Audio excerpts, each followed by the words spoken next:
사울의 고난과 유익이라는 제목으로 하나님 말씀을 증거했습니다. 어떤 자매가 독일 유학길에 올랐습니다. 독일에서 의사가 되기 위해 의학을 공부하는데 만만치가 않았습니다. 독일어로 공부하랴, 학비를 벌기 위해 아르바이트하랴, 하루에 3-4시간 정도밖에 잠을 자지 못했습니다. 수업 중에는 도대체 무슨 말인지 알아들을 수가 없었습니다. 게다가 학비가 4배로 늘어나서 이 자매는 너무 힘이 들어서 날마다 눈물로 하루하루를 보내었습니다.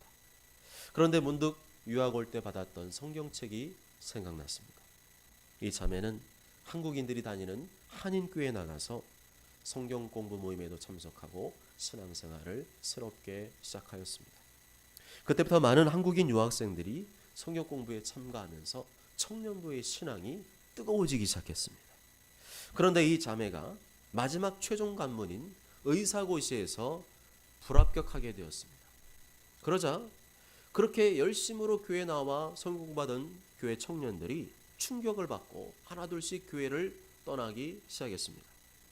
5년간 의사고시에 합격하기 위해서 그렇게 애를 써왔는데 모든 것이 물거품이 되고 만 것입니다. 총 10년간의 독일 유학 생활을 마치고 최종적으로는 유학 실패자가 되어 귀국길에 오르게 되었습니다. 끊임없이 이 자매의 마음속에서는 정말 하나님이 살아계신가 하는 의문이 올라왔습니다. 이렇게 신앙이 흔들리고 있는 자매에게 어느 날 교회 전도사님이 권면을 했습니다. 자매님이 아무리 큰 은혜를 경험했어도 3년 반 동안 옆에서 수많은 기적을 본 제자들보다 더하겠어요? 자매님이 물 위를 걸어봤나요? 물 위를 걸어본 제자도 흔들렸다니까요. 모든 것을 버리고 예수님을 따라갔던 베드로도 죽음 앞에서 예수님을 3번이나 부인했다니까요. 때마침 목사님께서 십자가에서 누가 죽으셨죠? 부활을 통해 십자가를 바라보면 하나님의 아들이 죽으신 거예요 라고 로마서 말씀을 선포하셨습니다. 이 말씀 앞에 자매는 그동안 내가 주인 되었던 삶을 내려놓고 예수님을 주인으로 모시게 되었습니다. 그렇게 예수님이 주인이 되고 나니까 독일에 있었던 함께 신앙생활 했던 청년들이 왜 교회를 떠나게 되고 흩어지게 되었는지를 알게 되었습니다.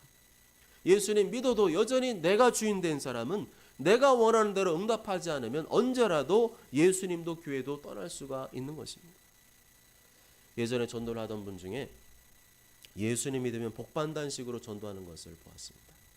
예수 믿으면 복받아요. 예수 복받아요. 그렇게 전도를 하는 것이었어요.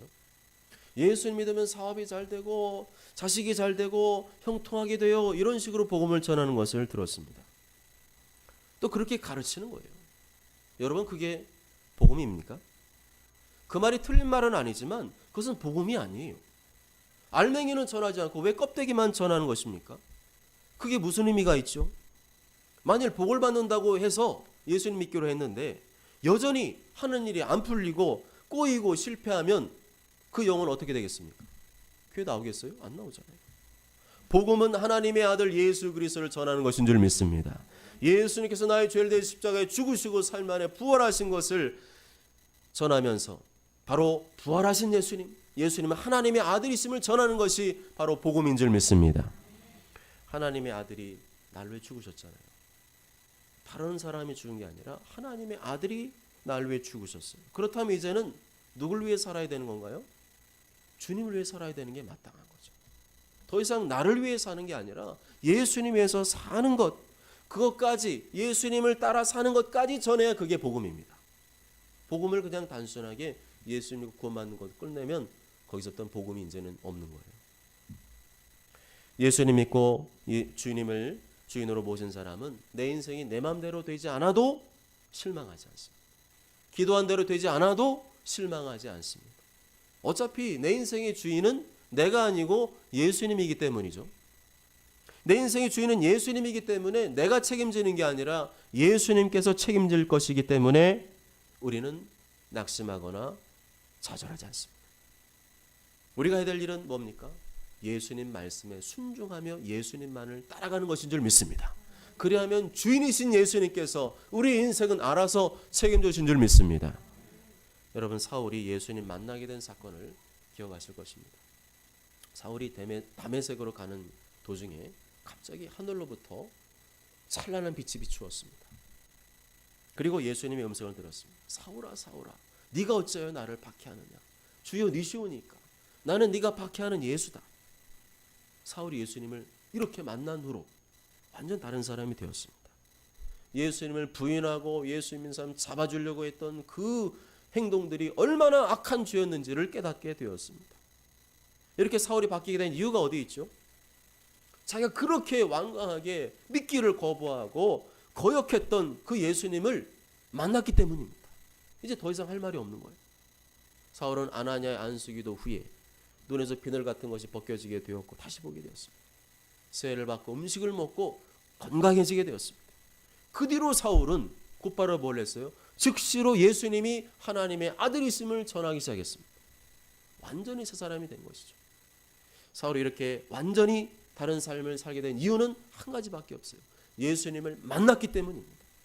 예수님 만났기 때문에 예수님을 부인할 수가 없어요. 예수님 만났기 때문에 예수님을 하나님의 아들로 확신하였던 것입니다. 여러분 이러한 경험이 있습니까? 예수님을 인격적으로 만난 경험이 있습니까? 와 정말 예수님이 살아계시구나. 예수님께서 나 같은 죄인을 위해서 십자가에서 정말로 죽으셨구나. 그리고 부활하셨구나. 그런 감동이 내 마음에 참을 수 없을 만큼 밀려온 경험이 있습니까? 그렇게 예수님을 만난 경험이 있는 사람은 예수님을 위해 살게 돼 있어요. 더 이상 나를 위해 살지 않고 예수님을 위해 살고 싶은 열망이 그 마음속에서 일어나게 되어 있습니다. 나의 인생을 모두 다 예수님께 바치고 싶은 간절한 열망이 일어나게 되어 있습니다. 아멘. 그래야 진짜 나는 이런 마음이 한 번도 든 적이 없다. 나는 예수님 믿어도 내가 원하는 대로만 살고 싶다. 예수님께서 나를 위해 죽으신 것은 믿겠는데 부활하신 것은 못 믿겠다. 그렇다면 가짜예요. 아직 구원받지 못한 겁니다. 이런 갑작스러운 사울의 변화가 있으니까 가장 당황한 사람들은 같이 함께 했던 사람들입니다. 교회는 없애버려야 돼. 교회는 죽여버려야 돼. 모든 성도들은 잡아 없애야 돼. 이랬던 사람들이 더 놀라게 되었어요. 저 사울이 분명 예전에는 우리와 한편이었는데 이제는 아니네. 예수가 하나님의 아들이심을 저렇게 믿으라고 난리를 피우고 있는 걸 보니까 이제 저걸 어떻게 해야 되겠는데 이런 상황이 되었습니다. 며칠 후에 유대인들은 더 이상 저 사울을 살려뒀다가는 자기들이 믿는 유대교가 이제는 큰 타격을 입을 것으로 예상을 하고 저 사울을 죽여야 되겠다. 그렇게 모의를 했습니다. 그리고 그 사울을 체포하기 위해서 어떻게 하면 좋을까? 그래서 예루살렘을 출입하는 그 성문에 사람을 지키고 사울을 잡아오게 하였습니다. 다행히 이 악한 계획을 사울이 듣게 되었죠. 그러면 성문으로 통과하지 않고 어떻게 예루살렘 빠져나갈까? 그렇게 연구를 했습니다. 그래서 생각해낸 방법이 그러면 사울을 광주리에다가 담아서, 광주리는요 큰 바구니를 말합니다. 큰 바구니에다가 사울을 달아서 예루살렘 성 밖으로 몰래 밤중에 내려서 밖으로 도망시켜줘야 되겠다. 그 당시에는 그 방법이 유일한 방법이었겠죠. 그 방법이 잘 먹혔어요. 사울이 성 밖으로 무사히 탈출할 수 있게 되었습니다. 그 내용이 23절부터 25절까지의 내용입니다. 어떻습니까? 사울이 복음을 위해 살고 복음을 전하기 위해 힘썼더니 복을 받고 좋은 일이 생겼습니까? 어려움이 없고 고난이 없었습니까? 그것이 여러분이 생각하는 복음입니까? 아닙니다. 그것은 성경이 말하는 복음이 아닙니다. 그것은 복음을 비틀어 놓고 왜곡시킨 것입니다. 그러한 메시지는 예수님을 더 사랑하고 예수님을 순종하도록 만드는 것이 아니라 단지 예수님 나에게 복을 주시는 분 정도로만 만들어버리게 됩니다. 그러니까 나에게 복을 안 주시면 예수님 떠나는 거죠. 그것은 복음이 아닙니다. 복음은 예수님을 위해서 내가 자발적으로 고난을 받는 것입니다. 예수님 위해 사는 것. 우리는 사울이 그런 고난과 박해받는 모습을 통해서 그것을 발견할 수 있어요. 이게 복음이구나. 내가 알던 복음은 하나님은 단지 날 위해 주시고 날 축복해 주시고 날 잘되게 그런 분이 아니라 예수님은 그런 복음을 원하시는 것이 아니라 이제는 네가 구원받았으니 이제는 영원한 생명 얻게 됐으니 아무것도 두려워하지 말고 이제는 나를 위해 살고 고난과 박해가 있다 할지라도 네가 그 길을 계속 걸어가기 원한다. 그게 바로 풀 복음인 것입니다. 복음은 그 어떤 고난과 박해가 와도 견디고 버티고 이겨내는 것입니다. 복음은 죽음의 위협이 와도 그것을 피하지 않고 견디고 버티며 이겨내기 위해 발버둥 치는 것입니다. 그러한 복음을 위해서 싸우고 분투하는 모든 인생의 전 과정이 복음인 것입니다. 그런 복음을 위해 고난을 받은 그 인생의 전 과정, 그런 과정이 있는 사람, 그러한 고난과 박해의 과정을 모두 통과하고 이긴 사람이 들어가는 것이 천국인 줄 믿습니다. 그러므로 우리는 복음을 제대로 전해야 돼요. 예수님 믿으면 모든 죄가 사함받고 하나님의 자녀가 되었다는 사실, 그것만 전하면 안 되고 도리어 복음 때문에, 예수님 때문에 신앙적인 이유로 고난을 받고 박해를 받을 수 있음을 가르쳐 주어야 됩니다. 누가복음 12장 51절에서 53절에 보면 내가 세상에 화평을 주려고 온 줄로 아느냐 내가 너희에게 이르노니 아니라 도리어 분쟁하게 하려 함이로라. 이후부터 한 집에 5사람이 있어 분쟁하되 셋이 둘과 둘이 셋과 하리니 아버지가 아들과 아들이 아버지와 어머니가 딸과 딸이 어머니와 시어머니가 며느리와 며느리가 시어머니와 분쟁하리라 하시니라. 예수님 믿으면 좋은 일만 생기는 게 아니라 고난과 박해도 있다는 겁니다. 그게 가족 안에서도 벌어진다는 겁니다. 내가 예수님 믿고 교회 다닌다는 이유로 여러 가지 불이익과 어려움을 겪을 수 있다는 겁니다. 그럼에도 불구하고 끝까지 견디고 버티고 이기는 삶 자체가 복음인 줄 믿습니다. 그 모습을 통해서 복음을 보여주는 거예요. 그런데 그것은 가르치지 않고 예수님 믿으면 복받는다로 끝나버린다면 그것은 복음을 심각하게 왜곡하는 것이고 그 사람이 고난과 박해를 이겨낼 수 없게 만드는 것입니다. 복음을 그렇게 가르쳐 놓으면 나중에 고난과 박해가 생기면 초신자나 믿음이 약한 사람은 시험에 들고 주저앉게 됩니다. 예수 믿어도 소용없다는 식으로 생각을 하게 됩니다. 그것은 복음이 아니죠. 복음을 잘못 가르친 겁니다. 복음은 예수님 믿으면 구원받을 뿐만 아니라 그로 인해 겪게 되는 고난과 박해도 있다. 그럼에도 그것을 끝까지 견디고 이기는 삶이 복음이라고 가르쳐야 될 줄로 믿습니다. 마태복음 10장 22절에 또 너희가 내 이름으로 말미암아 모든 사람에게 미움을 받을 것이나 끝까지 견디는 자는 구원을 얻으리라. 내가 예수님 믿으면 모든 사람이 날 미워한대요. 아이러니하지 않습니까? 예수님 믿으면 아무도 좋아하지 않는다는 거예요. 내 이름으로 말미암아 모든 사람에게 미움을 받을 것이다. 여러분 그런 경험 없습니까? 저는 그런 경험이 있어요. 지금은 저와 함께 예배드리고 계시는 모 집사님과 모 권사님, 이 두 분이 제가 예수님 믿고 나서 얼마나 박했는지 모르겠어요. 특히 김모 집사님은 저를 아주 힘들게 하셨어요. 그러나 끝까지 견디고 참고 이기면 교회에 나오게 된 줄 믿습니다. 내가 불러서면 못 나오는 거예요. 힘들다고 어렵다고 에이 나도 신앙생활 안 할래. 부모님 마음 힘들게 해서 좋을 거 없잖아. 이렇게 가면은 부모님도 구원 못 시키는 거예요. 내가 끝까지 버티고 견디고 이기는 그 모습을 통해서 하나님이 도와주셔야 되잖아요. 내가 구원 못 시키잖아요. 그 모습을 보시고 하나님께서 은혜를 베푸셔서 부모님을 그리고 사랑하는 가족들을 구원하게 되는 것입니다. 물론 그것이 쉬운 일은 아니죠. 직장에서 눈치 보며 일해야 되고 가정에서도 살림도 해야 되고 자식도 돌봐야 되고 또 학생들은 하루 종일 공부해야 되고 학원도 가야 되고 몸도 마음도 지치고 힘들지만 그럼에도 불구하고 자기 십자가를 짊어지고 가는 게 주님을 따르는 복음이라고 말씀했어요. 각자 나름대로 고난과 어려움 왜 없습니까? 다 있으시잖아요. 다 종류만 다를 뿐이에요. 대통령은 어려움 고난 없는 것 같아요. 되게 많은 것 같아요. 뭐 국회의원 아니면 뭐 다른 뭐 교수나 이런 사람은 고난 없을 것 같아요. 여러분 몸으로만 해야지 고난이 아니라니까요. 이게요 책을 한 권 쓰는 거, 연구 논문 발표하는 거 이거는요 흰머리가요 쑥쑥쑥 나요. 그래서 공부 많이 하는 분은 흰머리가 잘 안 나고요. 공부 많이 하는 사람 흰머리 제가 요새 흰머리가 많이 나고 있잖아요. 이렇게 보이지 않게 자꾸 뽑아줘서 안 보이는 거지. 나중에는 머리숱이 없을 것 같아요. 다 힘들고 어려운 고난의 길을 겪고 있습니다. 나만 힘든 거 아니에요. 다 나름대로 스트레스 받고 힘든 일이 다 있습니다. 그렇지만 그럼에도 불구하고 나에게 지어주신 십자가다. 아멘. 내가 할 수 있으니까 지으신 십자가다. 너 그거 짊어져야 된다. 주님 짊어주신 겁니다. 그걸 내려놓지 않고 끝까지 짊어지고 가는 것이 복음인 줄 믿습니다. 끝까지 가야 그게 복음이지 중간에 내려놓은 복음이 아닙니다. 그렇게 고난을 받고 십자가를 지어갈 때 마음이 괴롭고 힘든 일만 있을까요? 아닙니다. 하나님의 은혜가 있어요. 예수님의 위로와 눈물이 있습니다.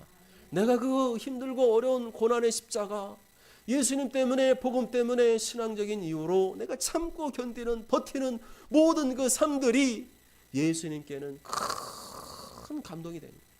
아멘. 내가 고난 받으면 받을수록, 박해를 받으면 받을수록 예수님께는 큰 감동이 되는 줄 믿습니다. 네가 진짜다. 아멘. 다른 놈들은 다 떠났는데 너는 끝까지 그 고난과 박해를 네가 견디고 이기며 나를 따라오고 있구나. 예수님이 얼마나 마음이 애잔하시겠어요. 그때 예수님의 위로와 눈물이 있습니다. 그 상태로 예수님께 나가면 뭐가 흐르겠어요? 눈물이 철철철. 예수님 너무 힘들지만 예수님 원하시는 거 제가 하다가 이런 고난과 박해를 대했습니다. 가족들도 내 맘 못 알아주고 저 사람들도 알아줄 만한 사람도 못 알아주고 제 마음이 너무 힘들지만 그래도 예수님 말씀 따라서 이 고난을 짊어지고 이 박해를 제가 받으면서 끝까지 견디며 나아가고 있습니다. 얼마나 하나님의 위로의 눈물이 있겠습니까? 하나님이 그냥 눈물을 확 여기다가 병을 갖다 놔요.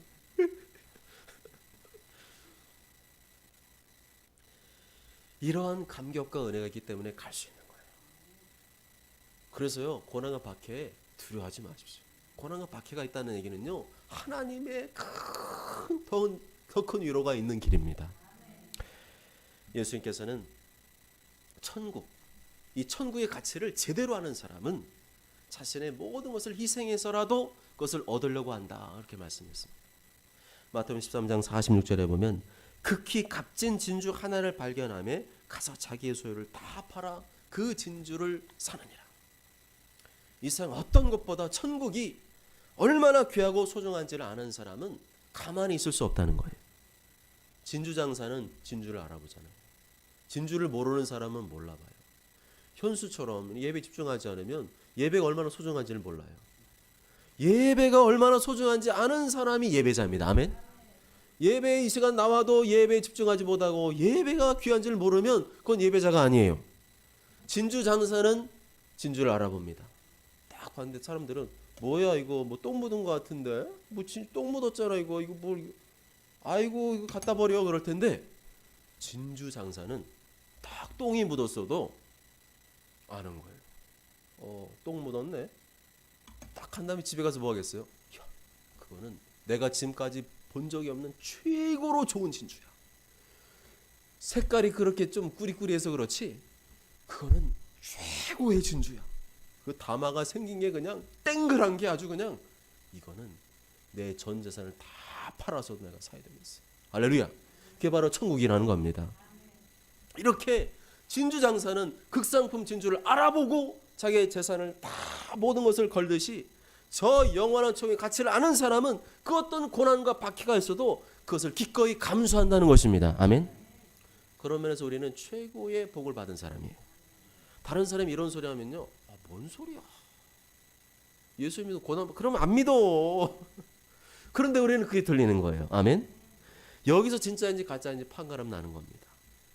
예수님 믿고 복만 받으려는 사람은 가짜예요.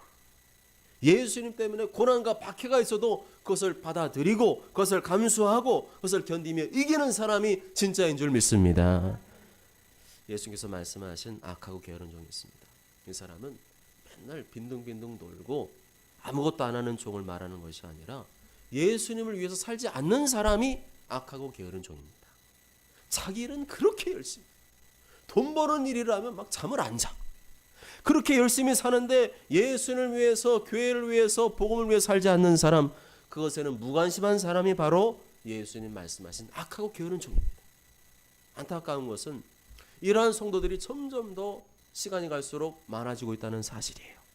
또 설교자들도 문제예요. 목사님들이 강단에서 예수님께 고난을 받으라는 설교를 안 해요.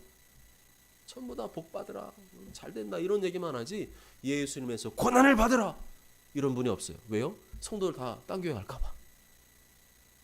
시대의 풍조를 따라서 개인주의로 살려는 성도들이 점점 많아지고 있고 그러한 설교만 들으려고 해요. 그러나 아무리 시대가 바뀌어도 복음은 바뀌지 않는 줄 믿습니다. 복받으라는 설교를 한다고 해서 복받는 게 아니라 여러분이 예수님 때문에 당하는 고난과 박해가 있어도 견디며 버티며 이기며 나아갈 때 진정한 하나님의 위로와 축복이 있는 줄 믿습니다. 사울에게는 이렇게 유대인들이 자신을 죽이려고 하는 고난뿐만 아니라 그 안에서도 고난이 있었어요. 그것은 예루살렘에 있는 제자들이 먼저 예수님 믿고 예수님 따르는 제자들이 사울이 예수님 제자가 되었다는 소식을 듣고도 믿으려고 하지 않았습니다. 분명 사울은 다메섹에 가는 길에 중간에 예수님 만나고 회심하게 되었죠. 그리고 이제는 확 돌이켜서 예수님을 전하는 사람이 되었습니다. 그렇지만 예전에 사울이 너무 악했잖아요. 악랄하게 교회를 박해하고 핍박하고 성도들을 죽이려고 했기 때문에 사람들이 사울하면은 두려운 마음이 먼저 드는 거예요. 그 사람, 아니야. 그 사람 그럴 리가 없어. 그때 이 사울의 진정성을 듣고 도와준 사람이 등장하는데 그 사람이 바로 바나바입니다. 26절과 27절 다 함께 읽습니다. 시작. 사울이 예루살렘에 가서 제자들을 사귀고자 다 두려워하여 그가 제자됨을 믿지 아니하니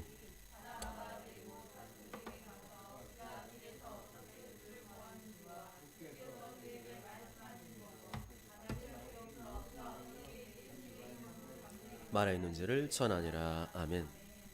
우리 살면서 오해를 받을 때가 있습니다.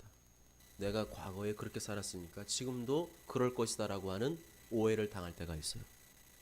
나는 그렇게 말한 것이 아닌데 상대방이 그 말을 오해해서 다른 사람들에게 나를 이상한 사람으로 말하고 다니는 경우가 있습니다. 그럴 때 여러분 억울하잖아요. 예전엔 그래서 지금은 아니거든요. 난 그렇게 말한 게 아니거든요. 억울하잖아요. 그럴 때 여러분 어떻게 하십니까? 당장 전화를 걸어가지고 왜 그런 쓸데없는 소리 내가지고 말이야, 그런 소문을 내고 말이야, 도대체 뭐 하는 거야? 이러시겠습니까? 그것이 옳은 방법이라고 생각하십니까? 옳은 방법이 아니라고 생각하면서 왜 그 방법을 택하고 있습니까? 자신의 감정을 이기지 못한 아주 무식한 방법을 취하고 있는 것입니다. 그건 영적인 초보예요. 사울이 이러한 오해를 받고 있었어요.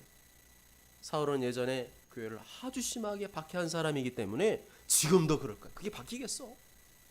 이 사람이 지금 우리를 속이려고 위장 접근한 거야. 이렇게 생각을 했어요. 그럴 때 여러분은 어떻게 하면 좋겠습니까?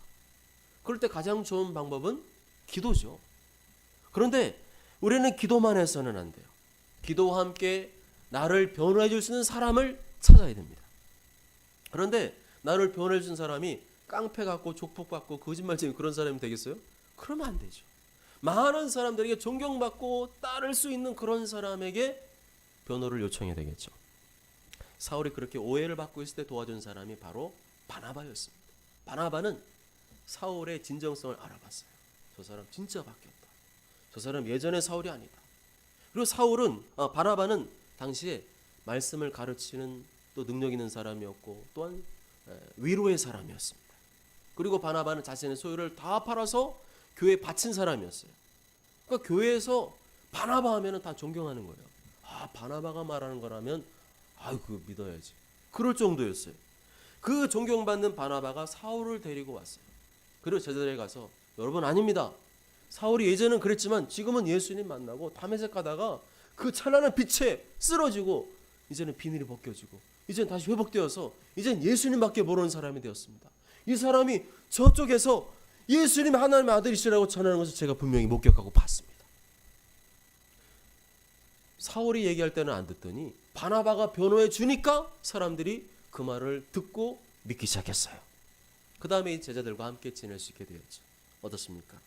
우리가 사울처럼 복음을 전하고 예수님에 살다 보면 고난과 박해가 있지만 하나님께서 도와주는 손길도 있다는 것입니다.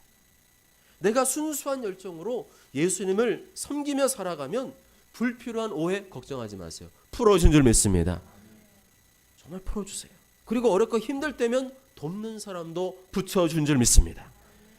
이러한 실적인 은혜를 경험하셔야 돼요. 고난과 박해 중에 하나님께서 그 오해도 풀어주시고 그런 복잡한 문제도 해결해 주신 것들을 사람을 통해서 해결되는 것을 경험할 때 이것은 하나님의 살아계심을 내가 경험하게 되는 것이고 그 경험이 있을 때 새롭게 힘을 내서 주님을 섬길 수 있는 기회가 되는 것입니다. 28절과 29절 다 함께 읽습니다. 시작. 사울이 제들과 함께 있어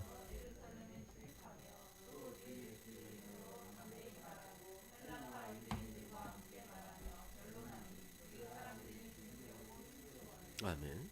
사울이 그런 하나님의 위로의 손길을 경험하면서 복음을 전했어요. 고난 밖에도 있지만 하나님의 위로 돕는 손길도 경험하면서 전했습니다. 사울은 예루살렘에 와서도 여전히 예수님의 이름을 담대히 전했습니다. 그곳에 있는 헬라파 사람들, 그 당시에는 헬라 제국이 그 시대를 장악하고 있던 그런 시대거든요. 헬라 또 로마, 이 사람들은 다 철학적인 것을 좋아했어요. 그래서 우리는 뭐 실제적인 거, 눈에 잡히는 걸 좋아하지만 그 당시 사람들은요, 눈에 보이는 것은 우습게 알고요, 다 철학적이고 고상한 거, 지식적인 거, 그런 것들을 좋아했어요. 그런 헬라파 사람들, 헬라파 유대인을 만나면 뭘 통해서 복음 전해야 되겠어요? 그 사람들이 좋아하는 방식으로 전해야 되겠죠. 그 사람들은 논쟁하는 걸 좋아했습니다. 변론하는 걸 좋아했습니다. 예수님을 전하더라도 변증하면서 논쟁적으로 전하기를 좋아했어요. 이러이러 내 생각은 이렇다. 그럼 상대방 또 반격이 오면 또 이것을 나는 또 반격을 해주고, 이러면서 예수님 하나님의 아들이시다는 것을 토론식으로 논쟁하면서 복음을 전했습니다. 복음은 언제나 동일하죠. 예수님께서 나의 죄를 대신한 십자가에 죽으시고 부활하신 것을 믿어야 구원을 얻을 수 있습니다. 구원받은 자는 예수님과 교회를 위해 살고 고난과 박해가 있어도 버티고 견디고 이기는 자로 살아가는 자입니다. 그렇지만 이 복음을 전하는 방법은 시대마다 지역마다 다를 수 있습니다. 여기서 이렇게 전도했더니 이렇게 통했다, 그걸 가지고 그대로 갖고 온다고 통할까요? 아니에요. 사람이 달라요. 사람. 내가 복음을 전하는 대상은 다 다릅니다. 지역 사람도 다르지만 같은 지역에 있는 사람이라 할지라도 그 사람마다 좋아하는 거, 그 사람의 성격 기질이 다 달라요. 그래서 무조건 무대포로 복음을 전한다고 해서 그 사람이 받아들인 것이 아닙니다. 그 사람과 일단은 사귐이 있어야 되고 교제가 있어야 되고, 그 사람이 어떤 것을 좋아하고 어떤 식으로 복음을 전하면 잘 받을 수 있을지를 연구하고 또 기도하면서 접근을 해야 됩니다. 사울이 그렇게 했다는 거죠. 사울이 헬라파 사람들에게는 헬라파식으로, 또 유대파 사람은 유대인식으로, 이렇게 히브리 사람들 히브리식으로 이렇게 복음을 전했습니다. 중요한 것은 끊임없이 복음을 전하는 것입니다. 이 사울은 가는 곳마다 복음을 전했습니다. 예루살렘 완전 유대교회의 근거지잖아요. 거기 가서 복음을 전하겠다? 인간적으로는 어려운 일이잖아요. 근데 사울은 그런 게 없어요.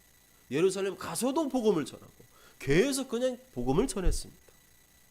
코로나로 인해서 일반적인 전도 방식이 다 바뀌었습니다. 예전처럼 사람 만나서 복음 전하면 사람들이 오히려 꺼려하죠.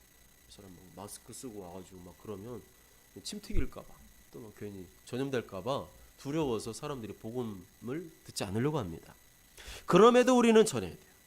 이게 중요한 거예요. 이게 어렵고 힘들다고 체념하고 포기하는 것은 악하고 게으른 종의 모습입니다. 우리가 왜 복음을 전해야 될까요? 예수님 믿지 않고는 구원받을 길이 없기 때문입니다. 다른 종교나 철학이나 깨달음으로는 구원을 얻을 수가 없어요. 아무리 착하게 살고 선하게 살아도 예수님 믿지 않으면 죄사함 받고 구원받을 수가 없는 것입니다.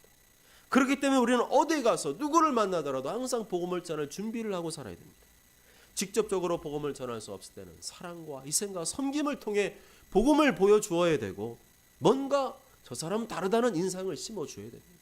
계속해서 저 사람 뭔가 다르다, 저 사람 뭔가 다른데 왜 다를까, 저 사람 뭘 하고 있을까, 그렇게 궁금증을 자아내다가 나중에 신뢰감이 생기고, 저 사람 교회 다닌 사람이었어. 어느 날 보니까 저 사람 뭐 스마트폰에 뭐가 있던데, 또 스마트폰 자기 프로필 보니 거기에 어떤 예수님 또 신앙적인 냄새가 막 나던데, 이렇게 해야지만 그것이 사람들에게 이게 두 개 다 결합이 돼 전해지지, 삶은 엉뚱하고 막 개판이면서 막 복음 전한다고 복음 들어가겠어요? 모범적인 예수님의 뒤를 따르면서 그 복음에 합당한 그 메시지가 전거될 때에 그때 영혼들에게 복음이 전해지는 것입니다. 그렇지만 복음을 전하려고 하면, 내가 예수님을 살려고 하면 반드시 회방하고 방해한 사람들이 있음을 기억하셔야 됩니다. 그 사람들이 죽이려고 힘쓰거늘, 내가 복음을 전하려고 하거나 예수님을 살려고 하면 어느 정도로 나를 방해하느냐? 어느 정도라고요?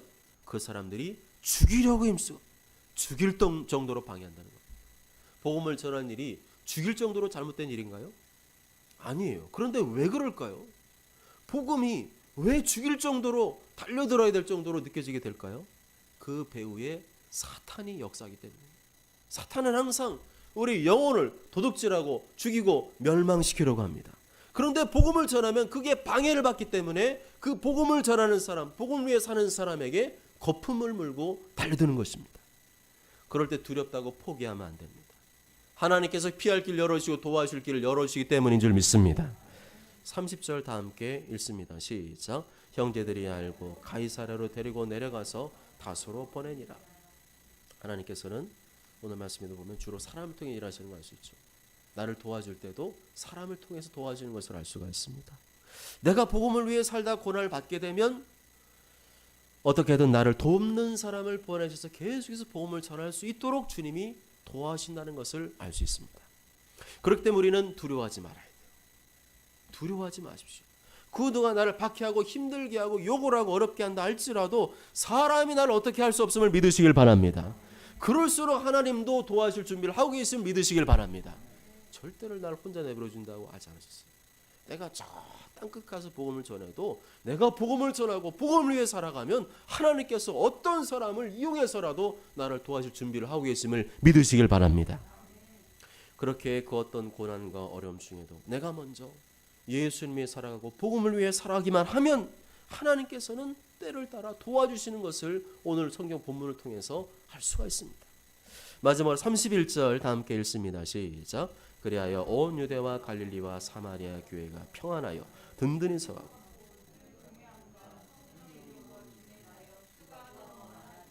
아멘. 사울이 복음을 전하며 예수님을 위해 살기 때문에 고난과 박해를 당했어요.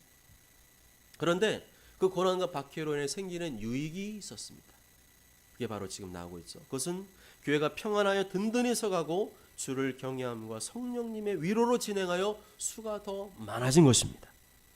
겉으로 볼 때는 어때요? 사울의 삶은 고난과 박해가 끊이지 않습니다.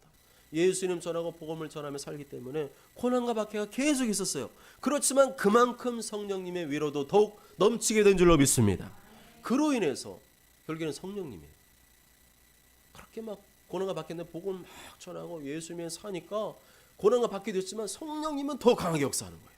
그러니까 더 담대해지고 성령으로 계속 기름 부음이 있으니까 교회가 어떻게 된 거예요? 평안히 든든히 서가고 점점 성령님의 위로도 많아지고 더 많은 사람들이 많은 수가 주께로 돌아온 줄 믿습니다. 그래서 인간적인 생각으로 복음을 전하면 못 전하는 거예요. 복음 전하면 힘들고 어렵고 두 사람들 욕할 텐데 막 승질 부릴 텐데 그런 생각하면 어떻게 전합니까? 그게 아니에요. 고난과 박해에서 복음을 전하면 예수님이 살아가면 성령님의 위로는 더 크다. 예수님이 나에게 더 큰 은혜를 부어준다. 그러니까 할 수 있는 거예요. 그렇게 계속 포기하지 않고 버티고 견디며 이기며 복음을 위해 살아가면 교회가 평안해지고 든든해지고 우리 가정도 평안해지고 든든해지고 하나님께서 구원받을 영혼들을 돌이키게 하시는 줄 믿으시길 바랍니다. 사랑하는 여러분, 복음은 예수님 믿고 내가 구원받는 것만을 말하지 않습니다. 복음은 예수님에서 고난과 박해를 받는 것까지 포함하고 있어요. 그렇다면 복음 때문에 당하는 고난과 박해가 있으면 어떻게 해야 되겠습니까? 당연히 생각해야 돼요. 예수님도 고난을 당했습니다. 사도들도 고난을 당했습니다. 제자들, 믿음의 성도들 다 우리 교회 역사 속에서 고난을 받았습니다. 그래서 자꾸만 고난이 없기를 바라는 기도하지 마세요. 하나님께서 뜻이 있어서 고난을 허락하실 때가 있는데 나는 고난을 자꾸 피한다. 그 고난이 있어야 내가 만들어지고 내가 복음에서 고난을 받아야 그 박해가 있어야 더 복음이 더 힘있게 전해질 수 있는 근거가 될 수 있는데 내가 거기에 막 눌리고 쫄려서 아무것도 못하면 주님은 아무 일도 못하시게 되는 겁니다.